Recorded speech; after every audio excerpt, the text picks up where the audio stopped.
eh. ganun nga. Pakinig ka. Ngayon, sabi sa akin ni Antay, sige ka, maya yung sayo nyo.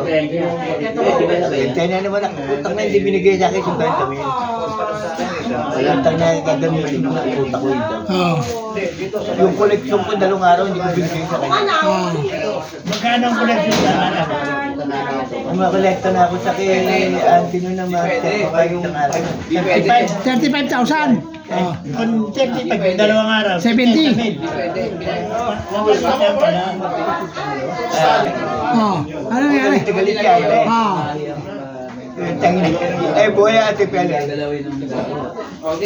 Eh, nakiusip yung business ko. Umuwi na ako. Eh, pumunta ka ako kayo doon sa ate ko. At nabigyan nyo. Hindi, ibig sabihin, sino nagpatungo sa'yo sa Davao? Bakit? Hindi, nakakinuto ko sa Davao. Pumunta ako sa kuya. Kuya, tawagan mo nga ako si Arce. Nakituto mo ng Davao.